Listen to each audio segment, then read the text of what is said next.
DJ, 7 preseason games in the bag. Did it serve its purpose for you? Yeah, glad it's over. Unfortunately, we lose Whitey and Watson. Watson's going to be out probably 4 weeks, but we lose Whitey. It's unfortunate. For a young group down the middle, to lose a guy hurts, but someone will have to step up. But I think some guys separated themselves throughout camp, and at least for our lines. And I'm just glad it's over with, I guess. You got a good look at Toronto last night. How does that help prepare for obviously back-to-back regular season contests over the season with them? Well, Matthews comes in, best goal scorer in hockey today. It's maybe Ovi in him, so that's a big difference. We seen last night how organized they are. They're playing real hockey right now. They look motivated. They look like they're on a mission. After their loss last year to Montreal, they look like they've come back with a purpose, and they're playing regular season hockey in the exhibition schedule. So you're going to have to be ready on Thursday. You're not seeing a team that, that's young. This is a team that's ready to win now, and they look organized, and they look like they're ready to roll. You talk about guys separating themselves. Would Pinto be in that category? Yeah, for sure. Just watching him out there on practice today with no Pinto Norris, we had a real tough time breaking out yesterday. No speed through the middle of the ice. Both those kids are real good hockey players, but Pintz, the worry is he had only played 12 games, and he's going to come back and, maybe the pace or whatever, but that's not the case. It looks to me like he's a real hockey player. DJ, how are you feeling overall, 4 days ahead of the regular season start? You know what?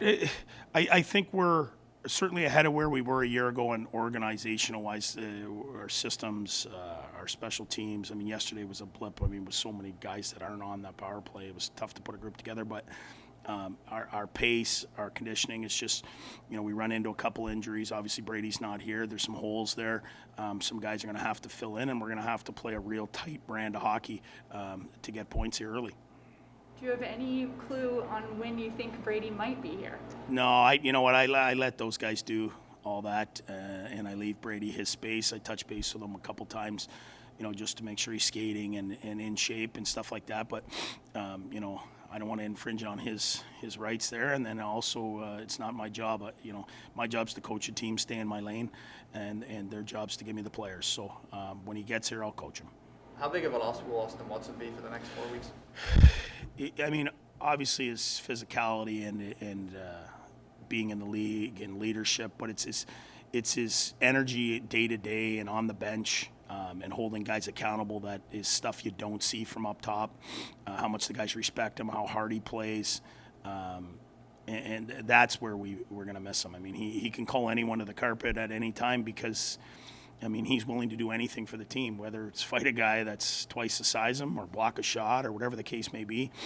You can call a guy to the pump if you're a guy that's willing to do it yourself. So we're going to miss that part, probably even more than the playing. How tough is it now, your bottom six? Probably you had a vision in your mind 2 weeks ago, and you get all these injuries. How different is your bottom six going to look on Thursday versus maybe what you thought it might be a couple weeks ago? Well, for sure, I'd be lying if I said, I thought seen a team without Whitey and Waddy, and Whitey could play in the top 2 role too. So he could hold those guys more accountable, and certainly, we're a little thinner there. But saying that, you never know. That's how sometimes you find a player. You don't know. A guy that comes up from the minors or a guy that you pick up, and all of a sudden, you see these guys all the time that are in the league, the Paul Byrons that was on waivers, and the Marchessaults, and these guys that all of a sudden are players. So you never know if something creates another situation where you come up with a real player. So I look at everything real positive. There's no time for negativity anyways. So it's the door opening for somebody. And do we find a hockey player through this experience? Yeah, that's going to help us later on. How set are you on your D pairings outside of Shabbat and Zub, or are you going to maybe sit down as a staff here the next couple of days, talk about some things, look at some numbers, and then make up your mind? That's fair. Outside of Zub and Shabbat right now. Nothing's set. We watched last night's game. Today was all 6-on-5, 5v6 stuff, so that had nothing to do with pairings. We just went red and white today. Thanksgiving at my house today with all the coaches, and we'll, probably not supposed to talk hockey, but we'll talk hockey the entire time. And then on the off day tomorrow, we'll figure it out, and hopefully we get it right. I mean, right now we've got 8D. We feel that all can play. And unfortunately, only 6 can play, and you got to get it right. And Toronto's going to put a lot of pressure on our D, and we got to take that into account. So we're going to put what we think is the best 6 out there Thursday night. One more for me, just on your center ice position. You sent Agazino down and through waivers. Beyond Tierney, Pinto, and Norris, who do you see maybe potentially being your fourth center to start the season? Well, right now, Shaw. I thought he had a real good game last night. Probably the best game I've seen him play with us in the middle ice position. He was fast. He checked. He's played a couple hundred NHL games. So he's the most responsible. I mean, the natural reaction is put Nick Paul there all the time. But he's your most responsible winger, in all situations kind of guy. So if I'm using him in the middle, then I'm really relying on some young guys. I got Timmy on the left. I got Formie on the left. Paulie's one of those guys that, I like on the wing. He can play the middle. So right now it would be Shaw.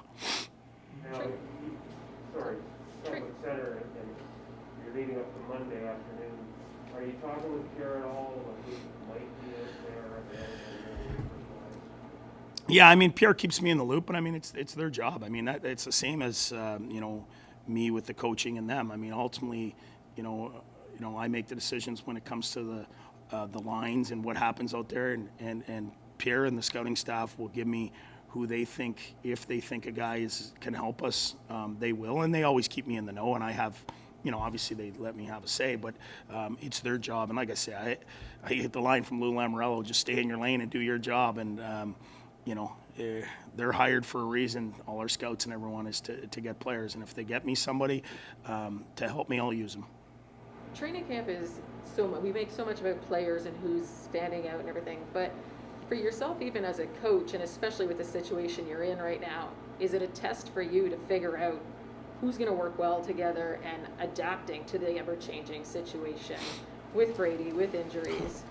Yeah, for sure. I mean, I didn't see this as my. I'd be lying, if I said, mid-July, that this is what it looked like, to start the year with the injuries and Brady and the whole situation. So that's part of coaching, is getting the best out of your guys, and not always the best team on paper wins. And we have to find as a staff the best way to grind out some points here early until these guys get healthy, till Brady gets here. So, I liked what we did in Montreal the night before. Now,